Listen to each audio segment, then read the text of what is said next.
Hello, everyone. Welcome to Fitness Root podcast. And today I have my chess buddy as well as president. Yes, he was my president when I was in ISEC in Jaipur when I was doing volunteering there. And I was working under him and my friend Aman. Uh, so we have really good memories back when I was in college and he was also in college.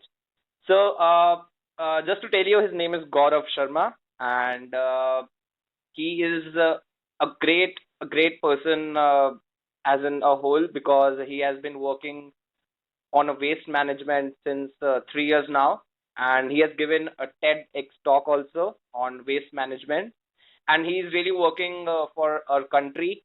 And I'm really happy that we have him today, and he'll be speaking about this in the waste management in terms of sports.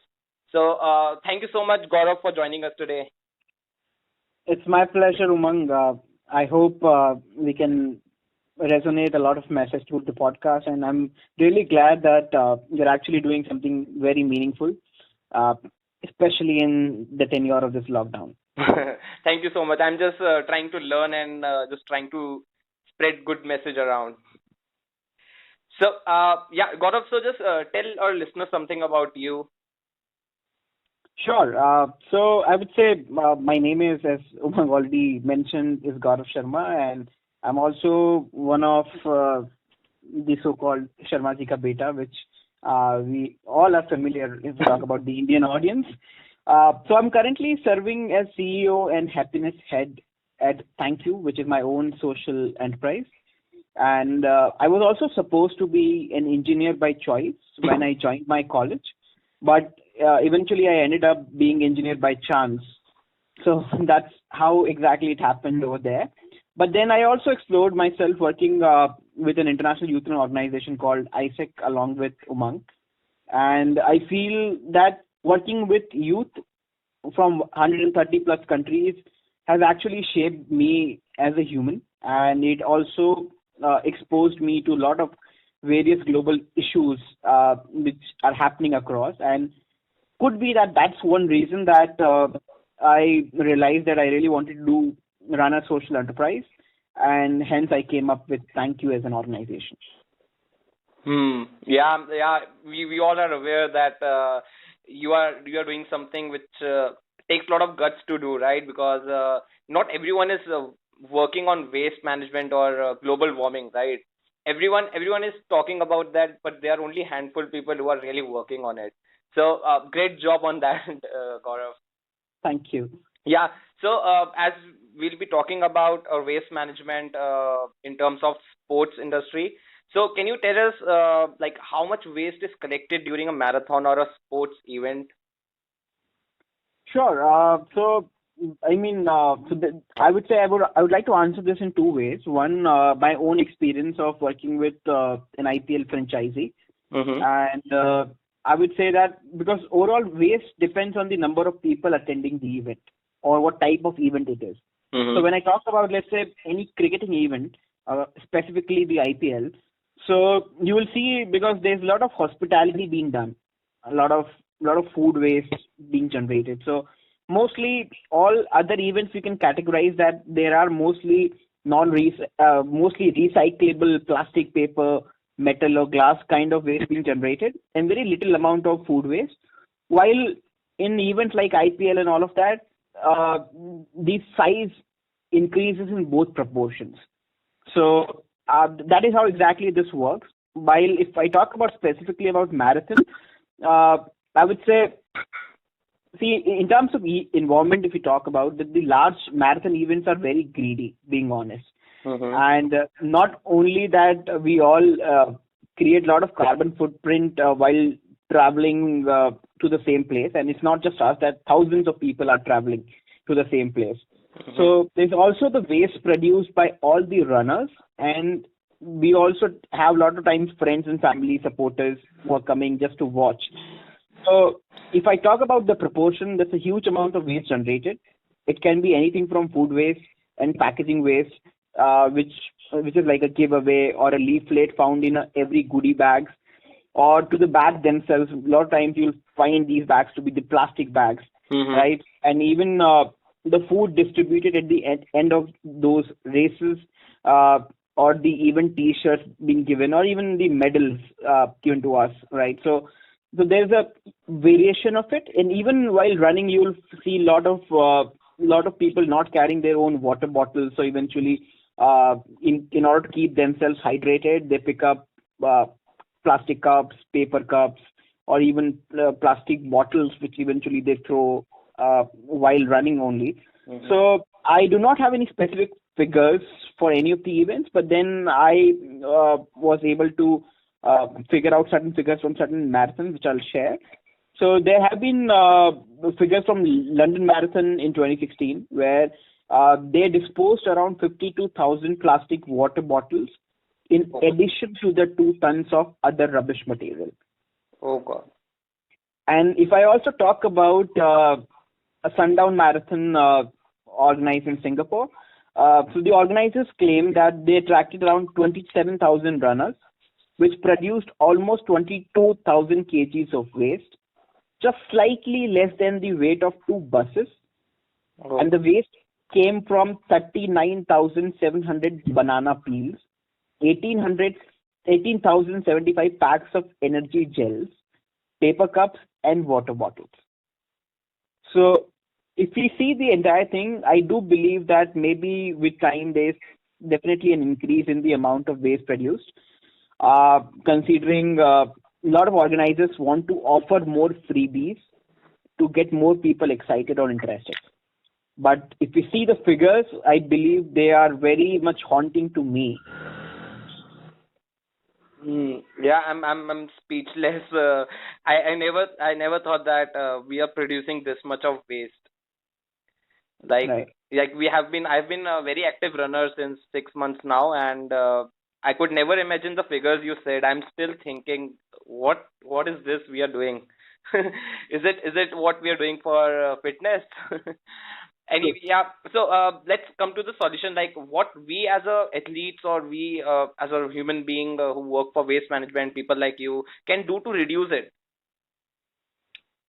Uh, See, being honest, I feel that if you talk about waste management, that something is always considered to be non-necessity, because the kind of country we live in, specifically if we talk about developing countries like India, we have so much of waste or trash garbage lying around that we don't feel something that, like, it's actually become part of our life, right? So the first thing which is foremost very important is being conscious. Mm-hmm. That I would say that if you are a runner, right, Mm-hmm. and if you are conscious about your own health, and if you are serious about fitness, and maybe that's one reason why you're going to such events like marathon. Mm-hmm. And if that is happening, that then I believe that it's really important that we need to take actions about the trash we individually generate at such events. Yeah. So, so I think that's one aspect. Another, I can throw certain questions in order to make you think about it. For example, like if you talk about the waste being generated, there is a runner's pack, there is a water bottle or cups, there are medals, there are registration forms or other promotional leaflets, there are T-shirts, there are refreshments, and etc. So there are a couple of things which you see that can't be replaced, but then there are ways to change the form of those materials. So you just need to know that whether you really want that thing or where you really need it. So for example, I may want a t-shirt, but can I run with the same t-shirt? I may want a medal to post on Instagram or to feel good about it, but can I be still be happy to run more marathons without a medal? Mm-hmm. So these are certain questions. Or maybe can I carry an extra burden of a water bottle while running? Mm-hmm. Yeah. Right? So these are some questions I feel that we all need to ask as an athlete when we are going for a marathon. Yeah, I think you said it very right. And I have also personally experienced myself when I was running my 16K. I was Mhm. carrying my own bottle, and I didn't use any of the bottles which were being offered by the organizations or organizers. And it was very easy to carry. in your hand. Like people do carry their bottles, and I think we should encourage people to carry their own bottles. There are refill stations where you can refill, right? Right. I think if we even do 1% of it, we can reduce a lot of waste. Definitely. Yeah. So yeah, as you said it very right, that we need to ask questions to ourselves. Yeah. So my next question is, how or like where do you see future marathons or future running or sports events happening in terms of waste collection? Like how future is gonna be? I think future is going to be very bright because while I mean when we were preparing for this podcast, I actually went on to do certain research, and I came across a couple of beautiful examples that there are organizations which are taking a lot of steps in order to do so.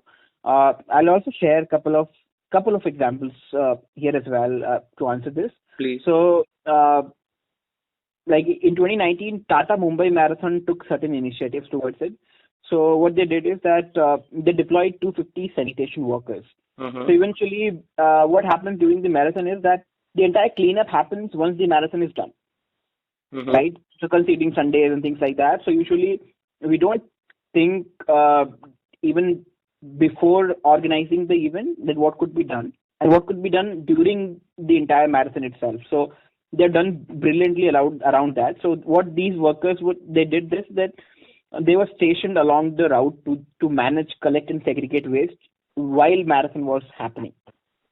Oh. Secondly, they also done this that in order to cut down on paper waste, so they sent the entry forms and handbooks via email to all the participants or through WhatsApp. So that actually reduced the amount of paper waste being generated. While Maharashtra is also a state where plastic has been banned across, so as part of their plan, what they did is that the entire refreshments was given to the participant in cloth bags. Oh, lovely.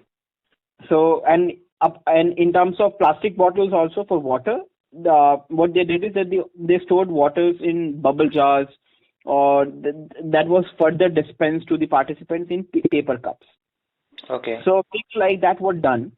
And while also Wales marathon in UK, so they announced that in 2018 itself that if you were spotted, discarding your own waste outside the designated areas, you will be disqualified from the marathon itself. Yeah, exactly. Yeah, I also read this. Yeah. So I would just say, to summarize this, that there are already initiatives all around, and if I say that there are a lot of ideas and inspiration already lying, it's just that we need to come up with more execution strategies or discipline to adopt one. Because if we don't think that this is our own home and we need to take care of future generations, no one is going to think about it. So I believe that enough of ideas, let's do more of an execution. Yeah. I think you said it very right. So, yeah, I think we need to ask a lot of questions to ourselves, to all the runners and all the athletes, all the sportsmen, that how we see our future and how we can rectify it for betterment. And also about medals, Gaurav, I want to just add there are few marathons nowadays which give digital medals. Oh, nice. Yeah, so I have run a marathon for 10 kilometers with ACES, and they sent me a digital medal, and it was cool. Like there was no difference. I felt very good. Like there was less wastage. So I think this is also a thing which organizers and vendors or committee can think upon it, right? Definitely. And in fact, I think it's an even opportunity for a lot of new startups or organizations.